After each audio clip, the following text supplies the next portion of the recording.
When my manager called my disability an inconvenience, he slashed my hours and told everyone, "She can't handle real work." I outperformed the entire team, followed orders to the letter, and built a file called Pattern of Harm tracking every ADA violation. After the audit, legal asked who made it, and the room went silent. When the compliance officer turned to me, the entire conference room froze. I could hear the buzz of the fluorescent lights, the hum of the HVAC, even the squeak of someone's pen cap snapping on and off. My name was still glowing on the screen. Pattern of Harm XLSX, compiled by my name, and I could see my manager's face drain of color like she'd just realized she was standing on a trapdoor. It was the quarterly audit meeting, one she'd fought hard to exclude me from, claiming I was too fragile for high-stress sessions. But the compliance officer had insisted all department leads and coordinators attend. I wasn't supposed to speak, just sit, observe, smile politely. But then someone from legal said, "We've identified an internal document detailing ADA noncompliance patterns, written by an employee named my name. We'd like to discuss the findings." And that's when her head snapped toward me. A week before this meeting, she'd slashed my hours for my own good, she said, right after I'd requested ergonomic adjustments for my workstation. "I have a mobility disability. It doesn't affect my cognitive abilities, but I need certain physical accommodations to work comfortably." Instead of approving them, she started phasing me out. She cut me from meetings, reassigned my clients, and told the rest of the team I was part-time now, since she can't handle the pace. She'd smirked when she said it, too, like she thought she was untouchable. But I'd been documenting everything. Every comment. Every time she changed my assignments without explanation. Every instance she ignored an HR directive. I didn't know then that the spreadsheet I'd been keeping for my own sanity would become the one thing that turned the entire department upside down. Back in that conference room, the compliance officer's gaze moved between her and me. "So," he said evenly, "you're the one who compiled this." My throat went dry. Everyone was watching. She leaned forward in her chair, eyes narrowing. "I think there's been some misunderstanding," she said, her voice suddenly syrupy sweet. "This is probably a misinterpretation by someone who doesn't understand internal dynamics. We've been making reasonable efforts to accommodate her." "Her," I repeated. My voice came out colder than I expected. "You mean me?" The room went silent. I turned to the compliance officer. "Yes, I compiled it. Every single entry is time-stamped and verifiable. Emails, messages, and directives are archived in our shared drive. And the file includes a record of every ADA-related policy breach in the last 9 months. He nodded slowly, then looked toward legal. "Well," he said, flipping through the printed report, "this changes things." Her smile faltered. She opened her mouth to interrupt, but he cut her off. "We'll need to validate each entry with HR. Effective immediately, manager's name.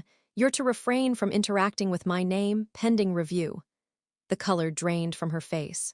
She stood, stammering, "This is ridiculous, she's twisting things." But nobody looked at her. Everyone's attention was on me, the woman who couldn't handle real work, the one she thought she could silence. And as the compliance officer gathered his papers and said, "We'll start with the incident from March 14th, she finally realized what that meant. Because March 14th was the day she'd called my disability an inconvenience in front of 3 witnesses. And I had it on record. I didn't start at that company expecting a war. Honestly, I was just grateful to land a stable job after months of searching. It was a mid-size marketing firm in Denver, modern office, decent pay, benefits that actually covered physical therapy. The interview went well, and when I told them up front about my mobility disability, they were all smiles. "We're an inclusive team," my soon-to-be manager Lauren had said, all chirpy and kind. "We love having different perspectives." For the first few months, she really did seem supportive. She assigned me to big accounts, praised my presentations, even told HR I was a great example of resilience. I remember feeling like I'd finally found a place where I could just exist without having to prove I belonged. But looking back, that word, resilience, was the first crack. It was like she needed to make my disability part of her own narrative, the inspiring manager with the brave employee. Then came the first shift. It started after I outperformed her favorite team lead, Greg, on a campaign pitch. I'd spent 2 weekends reworking data visualization and refining the client's messaging strategy. The client ended up citing my analysis as the reason they renewed the contract. Everyone congratulated me, except Lauren. She just gave me a tight smile and said, "Maybe next time, loop Greg in earlier. He's got more bandwidth for the fast-paced stuff." Bandwidth. That was her favorite word when she meant normal. 2 weeks later, she restructured my role. Suddenly, I was no longer client-facing. My new title was operations support. The job was still full-time, but it was administrative work. Scheduling, formatting proposals, updating spreadsheets for other people's projects. I asked her privately if this was temporary. She said, "You seemed overwhelmed before. This way you can focus on what you're comfortable with." I wasn't overwhelmed. I was outperforming half the department, but I needed the job, I needed the insurance, so I swallowed it. Still, things got weirder. She'd make comments in meetings like, "We need to be mindful of my name's limitations." Or, "Don't worry about assigning that late-night project, she needs her rest." Always with a smile, always framed as concern. I'd try to correct her, but she'd interrupt me. "Oh no, we're just being thoughtful." Soon, people stopped asking for my input altogether. Then came the ergonomic equipment incident. My doctor had recommended an adjustable desk and footrest, which HR approved. But weeks passed and nothing arrived. When I followed up, facilities told me the order had been canceled by Lauren. Her justification: "She moves around too little to need that kind of setup." I went home that night shaking, not just angry, violated. That was the first time I opened a blank spreadsheet and titled it Pattern of Harm. It started small, just dates and short notes. 314, called disability and inconvenience during team meeting. 402, reassigned project post-success. 411, canceled ergonomic equipment order. 423, cut from weekly reports. Each entry felt like evidence that maybe I wasn't imagining things. I didn't know if it would ever matter, but it gave me back some control. Then one afternoon, I overheard her laughing with Greg near the coffee station. She said, "I just can't put her in front of clients again. It's not good optics. She gets so awkward about her chair and stuff. It makes people uncomfortable." Greg laughed. "Yeah, not exactly brand-friendly." That was the day I realized it wasn't ignorance. It was cruelty dressed up as professionalism. And still, I stayed. I kept showing up. I made myself useful, made her numbers look good, made sure I was undeniable on paper. But I also made sure every file, every email, every offhand remark was logged somewhere safe. Because I had this feeling that one day, all of it would come to light. I just didn't realize that one day would happen the week before the audit, when she did something that pushed me past any point of forgiveness. The real unraveling started in late August, 2 weeks before the audit notice came down.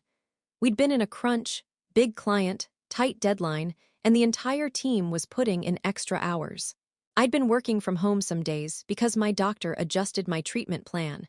But I always logged on early, submitted work before deadlines, and checked in constantly. The system tracked productivity metrics, and mine were consistently higher than anyone's. That made her furious. One Friday morning, she called an impromptu meeting to discuss workload balance. Everyone gathered in the conference room. She started by praising Greg and a few others for their dedication to showing up in person. Then she said, with that sugary tone she used when she was about to humiliate me, "Now, I want to acknowledge that my name's been doing what she can from home. But let's be honest, remote work just isn't the same as being in the trenches." The room went quiet. I opened my mouth, but she kept going. "It's not fair to the rest of you who are putting in real hours. We all have our challenges, but the company needs people who can adapt to the pace." And then, she looked directly at me. "I know it's hard for you to keep up physically, so I'll be reducing your workload to what's manageable. Let's call it a compassionate adjustment." I froze. Everyone's eyes shifted to me, pity from some, discomfort from others, smirks from Greg and his buddies. I said quietly, "You can't announce a medical accommodation change in a public meeting." She smiled. "It's not a medical matter, honey, it's performance." That single word, honey, lit something in me. When the meeting ended, I went straight to HR.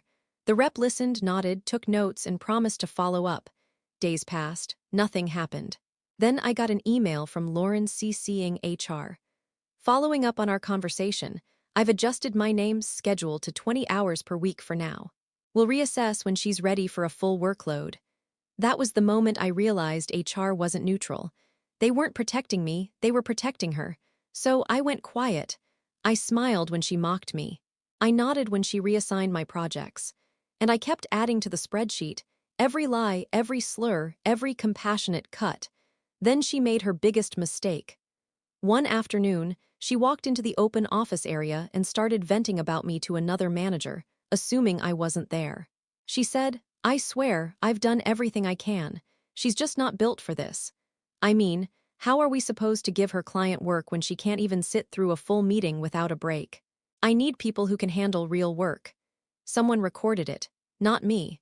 One of the interns, Sophia, was testing her new phone's audio app and caught the entire thing by accident. She came to me afterward, pale and trembling, and said, "I didn't mean to record it, but I think you should have this." I listened to it in my car that night. The way Lauren laughed in the middle of that sentence, like I was a punchline, made me shake. It wasn't even the words, it was how normal it sounded to her. Like she truly believed she was being reasonable. I added one more tab to my spreadsheet, audio corroboration. By then, I'd also been forwarding every key email to a private address, time-stamped, archived, backed up. The file had become a living map of her behavior. Then, a week later, an internal memo hit the inboxes. Quarterly compliance audit, departmental ADA and EEOC review. It was routine, but Lauren panicked. She started pulling people into side meetings, asking about policies, asking who'd been complaining. I just kept my head down, until the day before the audit when she finally snapped. She called me into her office and said, "Look, I know you've been unhappy. Maybe this isn't the right fit for you. If you resign voluntarily, I can make sure you get a neutral reference." I stared at her. "Are you threatening me?" She smiled. "I'm giving you an out before this becomes formal. You don't want to burn bridges, do you?" I didn't answer.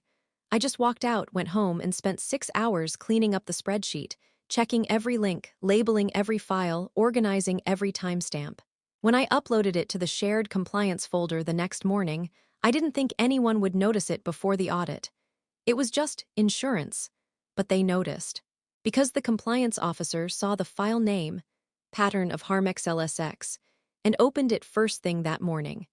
And by the time that meeting started, Lauren had no idea she was about to walk into her own professional execution. You'd think the audit would have been the moment she went down. It wasn't. Not yet. Because the first person who turned on me wasn't Lauren. It was HR.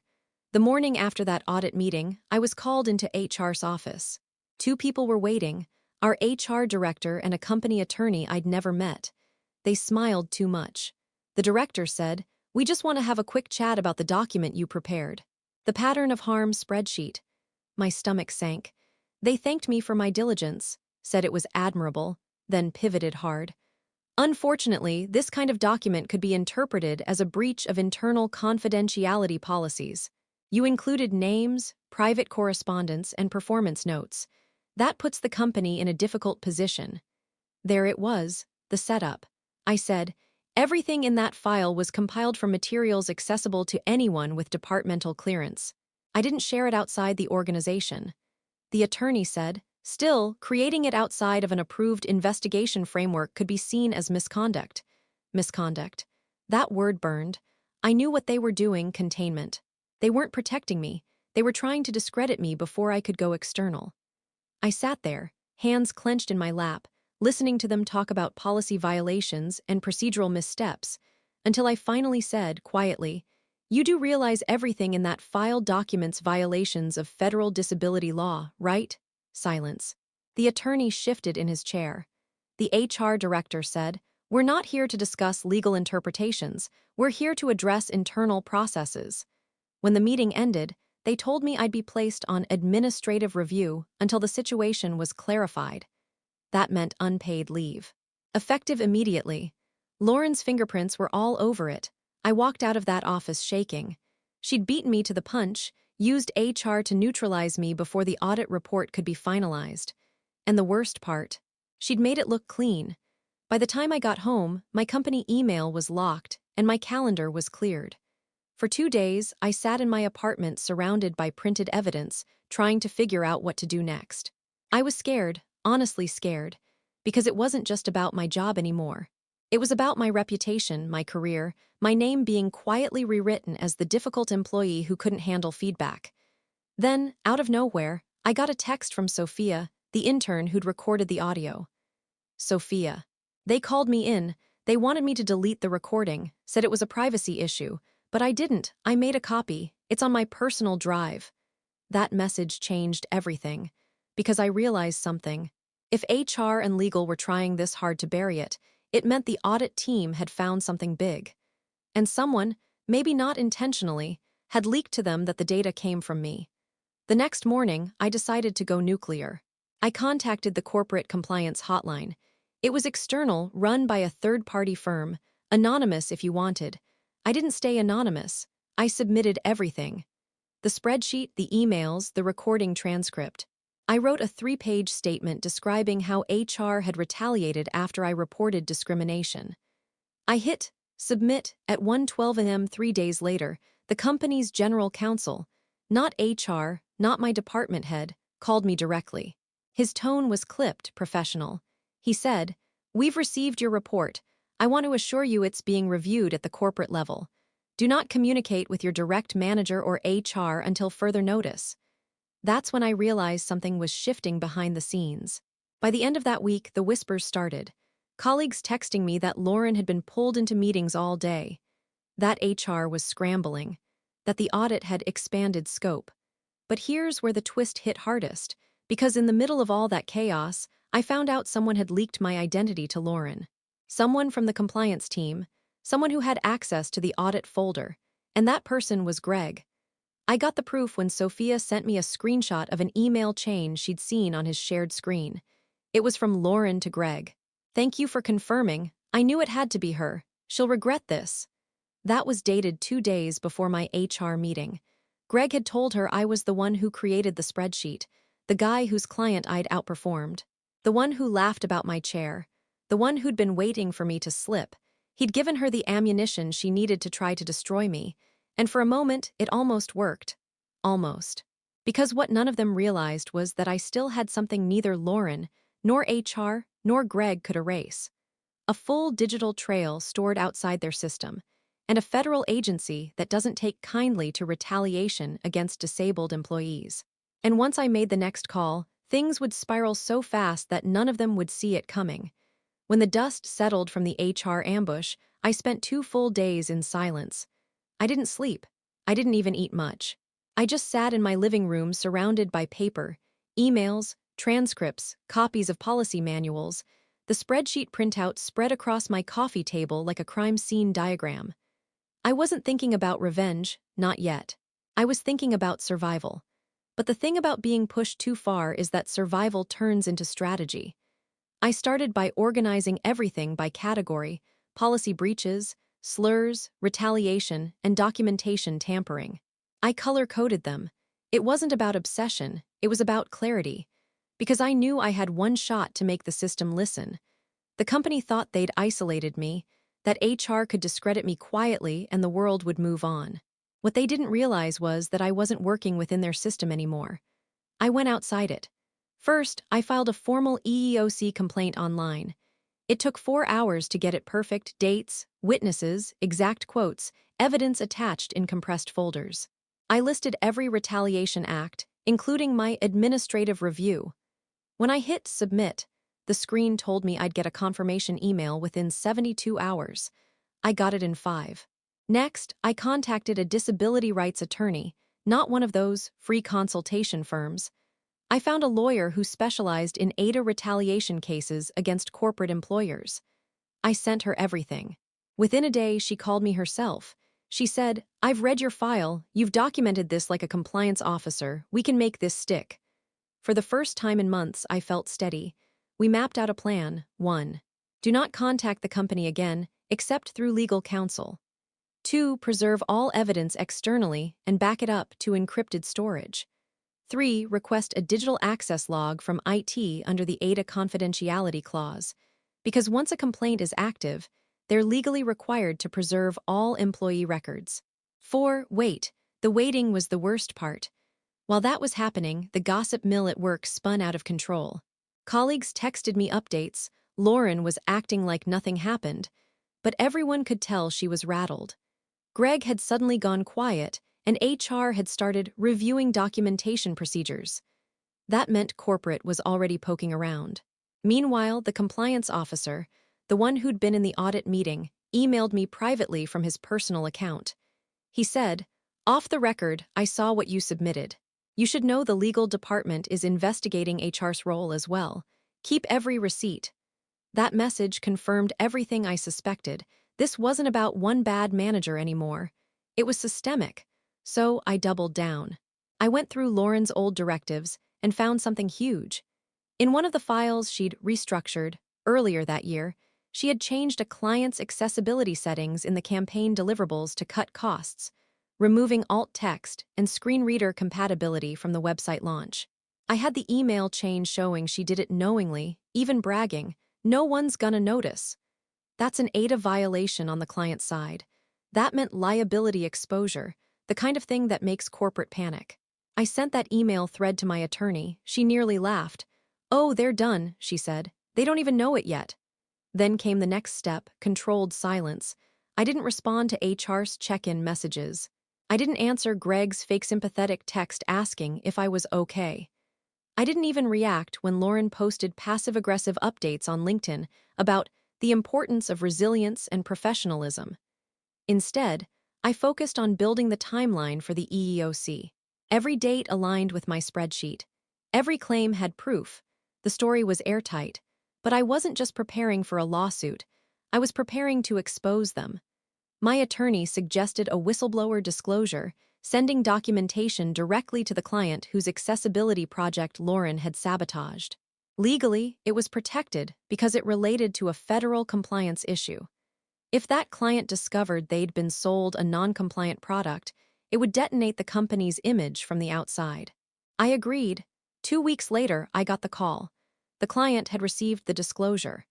Their legal team confirmed the accessibility violations and immediately suspended their contract pending investigation. That account was one of the firm's top 3 revenue sources. Inside the company, chaos erupted. HR went into damage control. Greg deleted half his shared folders. Lauren went on leave. And corporate issued a statement about internal restructuring to improve compliance oversight. But they still hadn't admitted what they'd done to me. Not yet. Because before that could happen, I discovered something buried deep in a forwarded chain. Something that changed everything I thought I knew about Lauren, the company, and even why she'd targeted me in the first place. It wasn't jealousy. It wasn't simple cruelty. It was something colder, calculated. And when I realized the real reason, it made my stomach drop.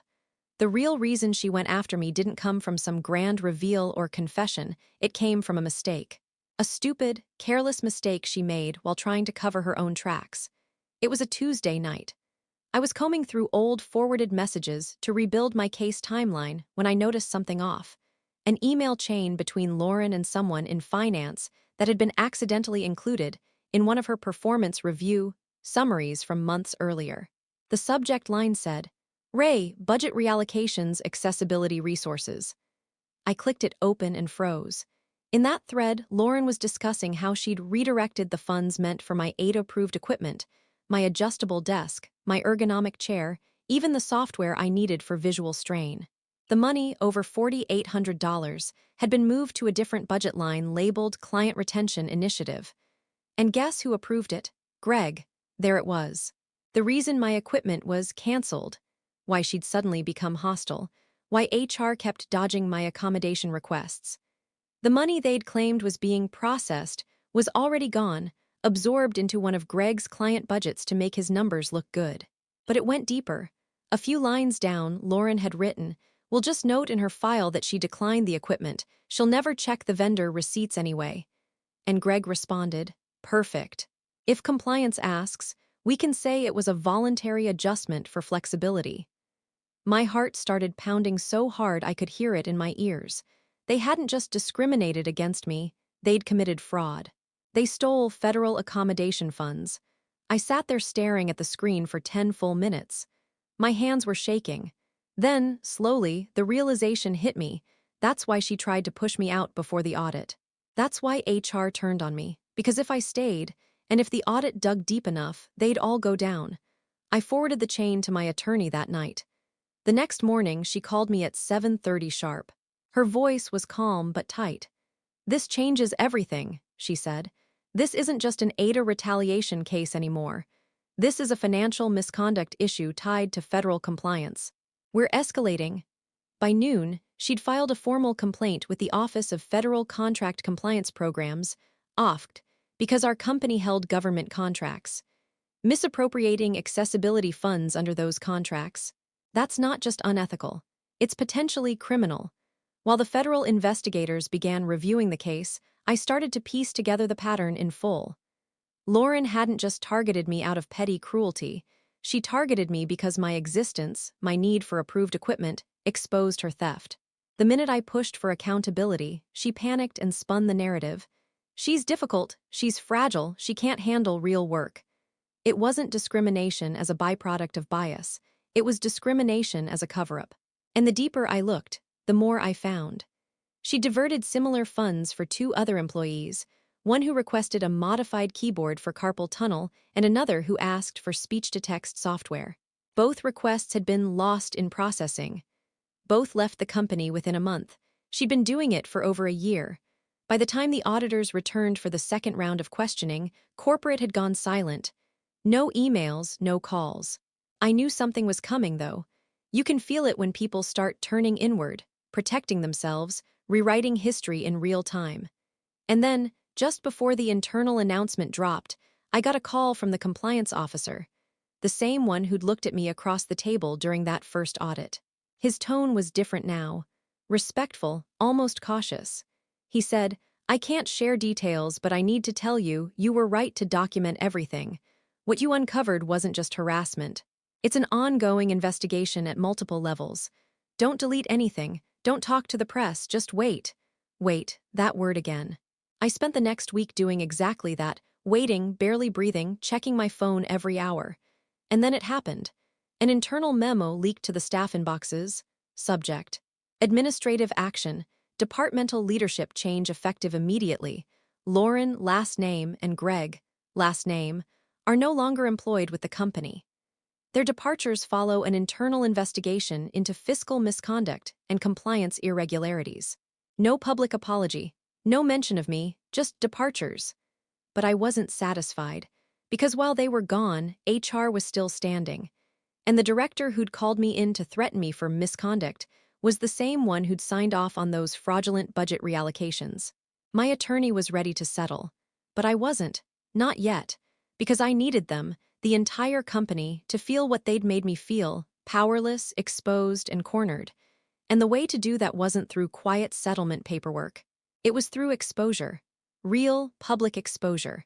When the investigators finally opened up to my attorney about what they'd found, I realized the fraud wasn't just Lauren's doing. She wasn't even the mastermind. She was the middle layer, the enforcer. The one who made it look like discrimination while something much darker was happening above her. Here's how it worked. Every year, our company reported a portion of its budget as inclusive workplace investment. It sounded good in press releases, numbers about accessible facilities, adaptive technologies, employee support programs. Those figures weren't just for optics. They were part of the federal contracts the firm relied on. Companies that showed compliance with ADA and diversity metrics got renewal advantages. But those inclusive workplace funds weren't actually being used to make the workplace inclusive. They were being recycled. Lauren and a few department heads, including the HR director, had been funneling the money that should have gone to accommodations into performance bonuses and client entertainment budgets. They'd been doing it for years. My request for equipment was a problem because the moment my desk or chair order was processed, it would have triggered a system flag showing that accessibility funds were finally being used, for real. That flag would have drawn federal attention to why it hadn't been used before. Lauren didn't just target me to protect herself. She targeted me because she was protecting the company's false compliance record. That was the real reason she started cutting my hours, rewriting my job description, gaslighting me with, "for your own good" language. She needed me gone before the auditors came. And HR helped her because they were in on it too. They'd signed the compliance reports that said every accommodation request had been fulfilled. They hadn't expected me to document anything. They hadn't expected anyone to track every canceled request, every mocking comment, every misunderstanding they'd used to bury the truth. But I had. And when the OFCCP investigators pulled their internal financial logs, they found the pattern went all the way to the executive level. That's when the real horror hit me. Lauren hadn't even wanted to be the one to handle my situation. She'd been assigned to manage me. In one of the recovered emails between her and the HR director, I saw the sentence that still makes my stomach turn. She'll be the perfect test case for demonstrating reduced accommodation need. If she pushes back, we can document performance-based alternatives. They were using me to build a false precedent, a paper trail showing that disabled employees thrived with fewer accommodations. They were preparing to report lower spending on ADA compliance as an efficiency metric for investors. I wasn't just a nuisance to them. I was a tool, a number, a way to manipulate metrics for financial gain. That was why Lauren's attitude shifted so suddenly after my first big success. My visibility made me risky. I wasn't supposed to stand out or outperform anyone. The test case only worked if I quietly accepted the discrimination. And when I didn't, she did what every cowardly bureaucrat does. She turned cruelty into strategy. She isolated me, discredited me, gaslighted me until I nearly believed I was imagining it. For months, I'd thought she was just small and vindictive. But now I saw she was deliberate. She wasn't mocking my disability out of ignorance. She was weaponizing it to protect a scheme worth hundreds of thousands of dollars. I remember sitting there with my attorney on the call as she read that line aloud, her voice flat. Perfect test case for demonstrating reduced accommodation need. That's when something in me went cold. There was no misunderstanding, no bad manager, no one-off case of bias. It was a system built on calculated cruelty. And if I'd walked away quietly like they wanted, it would have worked. They would have closed my file, written voluntary resignation due to workload stress, and kept siphoning money from a law designed to protect people like me. So when the company's lawyer reached out to discuss early settlement options, I told my attorney to say no. Because I didn't want a payout. I wanted consequences. And I knew exactly how to deliver them, publicly, legally, and in a way they couldn't spin into a policy misunderstanding. I had evidence that tied discrimination, fraud, and federal contract violations into one airtight story. All I needed was the right stage. When I decided to go public, I didn't start with a journalist or social media. I started with something quieter and much more dangerous to them. I went to the Federal Contractors Oversight Board, the same one our firm bragged about being in good standing with on their website. I sent them everything: the pattern of harm file, the stolen accommodation funds, the email calling me a test case. My attorney handled the submission under whistleblower protection. Within 2 weeks, the company's entire public identity began to crack. The first hit was their biggest government client, the one that required strict ADA compliance for all vendors. That contract was immediately frozen pending investigation. Overnight, the company lost roughly 40% of its active revenue. Then came the second blow, the press. I didn't have to leak it myself. Someone inside the audit department did. A journalist from the Denver Post called me for comment. My attorney advised me not to name anyone, but she said I could confirm patterns of retaliation consistent with the audit findings. The article dropped 3 days later. Marketing firm under federal review for accessibility fraud retaliation claims.